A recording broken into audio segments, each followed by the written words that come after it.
Atari's Paperboy hit arcades in 1985 and was super popular out the gate. It featured everything 80s kids were into, which really just amounted to riding a bike around the neighborhood and terrorizing everyone in sight. Home versions were ported to just about every console and home computer in existence, including the NES in 1988. Paperboy II arrived in 1991 on home consoles only, never getting a tour of duty on arcades, but retaining much of what made the original special and even ramping up the wackiness quite a bit. So let's see what's up with Paperboy and Paperboy II on the NES.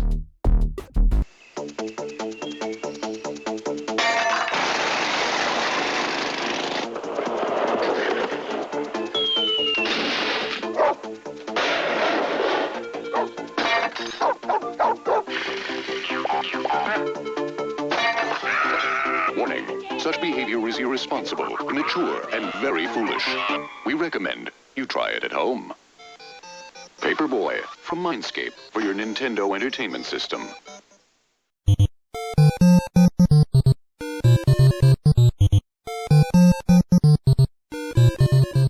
Paperboy on the NES was a go-to rental for me. As a kid growing up in the late 80s and early 90s, there might be nothing more rad than riding around a neighborhood on a bike and tossing newspapers at unwitting citizens. I'm sure as a kid I was less worried about nailing my paper route and opted rather to see what would happen if I whacked every living thing on the street with a newspaper or tried to break every window, or I'd see if I could break out of the map somehow and venture into a secret open world that led to my neighborhood where I was playing the game in that moment. I do remember trying to play the game by its rules a few times as a kid and just finding it too tough.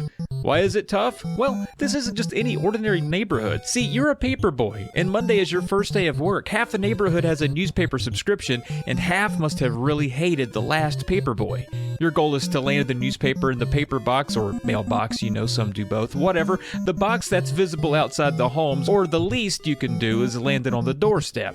You don't want to just break the windows or miss the house completely, or else tomorrow they'll cancel their subscription. These people don't have much tolerance for your nonsense. They have news to read. That sounds simple enough, but this neighborhood is a nightmare. There's remote control cars zagging around, random tires rolling out toward the street, dogs sprinting out of nowhere, guys just walking guys. The Grim Reaper even makes an appearance on occasion. Motorcycles zip down the street hell-bent on killing the first boy they see. Skateboarders fly down the middle of the sidewalk with reckless abandon. Crazy old people sprint from their homes to murder you. F3 tornadoes chase you down the sidewalk, and inexplicably a guy is breakdancing in his driveway. You can bean most of these things with the newspaper toss and stop them in their tracks, but you can run out of papers, so you have to be on the lookout for refills. Once you complete the street alive, you're rewarded with a stunt course, which sounds like it would be a fun time. What a treat! But hardly makes sense visually. The isometric view and the angle of the targets and ramps are less than intuitive. It's not hard to get through, but it's not the X Games out here either. The good news is you don't have to survive the course to keep going with the game. All that matters is your paper route. This town is void of news anyway. Whether you succeed or fail, you always make the front page headline. So if you miss a house or vandalize too hard, you lose a subscription. You can get them back if you give them a paper the next day, and it's pretty easy to tell who is subscribed and who isn't. The houses go from happy, bright colors to a dark, unwelcoming ambiance, which indicates that they no longer read, I guess. All you have to do is keep at least one house on your route for 7 days. Route. You start with 10 houses, and you can fail your way through to the end with just one subscriber left, but that's all easier said than done. You only get 4 lives for 7 days, and if you touch anything other than your tires on the ground, you lose one of those lives. Anytime you're knocked from your bike is a loss to life, making this game a tall task. There are some tricks to it, like staying to the left of the sidewalk and doing your best to react to everything by flying into the grass. There is no way to get extra lives either, at least as far as I know. One interesting thing about this game is that in the manual, it directly points out that you cannot pause the game while digitized sound is audible. I don't know that I've ever seen that before. There's an option for 2 players where you take turns to get a higher score or last the longest before losing all your subscribers.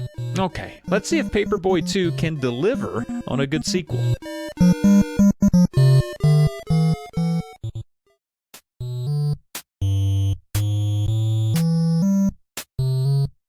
Paperboy II benefits from better graphics and more precise control of your bike, things you'll notice immediately once you start. You'll also see that you have an option for being Paperboy or Papergirl, a welcome touch, and you can select the course you want by changing the number up there. There are 10,000 course variations, which is pretty astounding for the NES.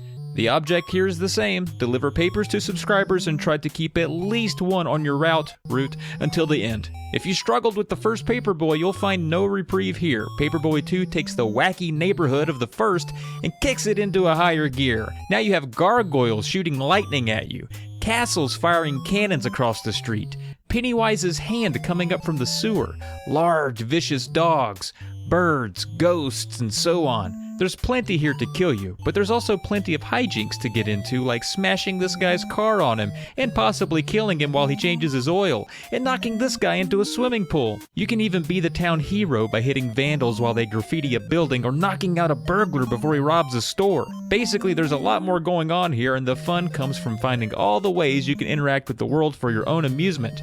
That is, if you can survive long enough.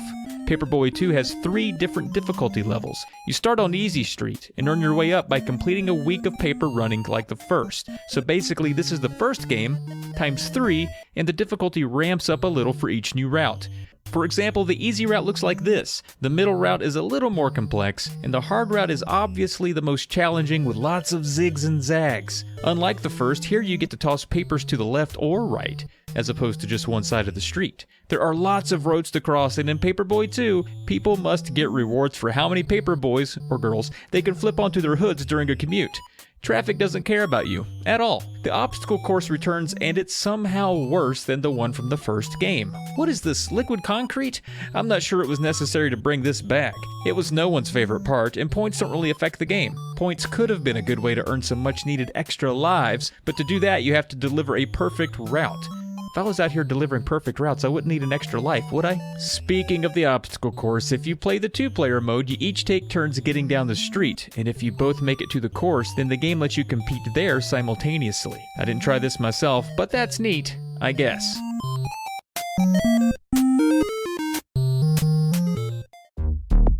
As stated in the intro, these games reported to just about every system under the sun in their time. There's Super Nintendo, Game Boy, Game Gear, and Genesis ports if you want some of the mainstream action, but if you're into the Amiga, Amstrad CPC, the ZX Spectrum, you have those options too. It would be easy to tell you to try the sequel over the first Paperboy since it looks better and plays a little better, but I really think both are worth a shot.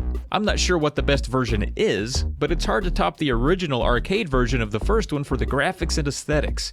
It has better music, more junk lying around, digitized voices, and great animations. It's arcade hard though, as you'd expect. Well, that does it for Paperboy and Paperboy II on the NES. As always, steer clear of the neighborhood breakdancer, and thanks for watching.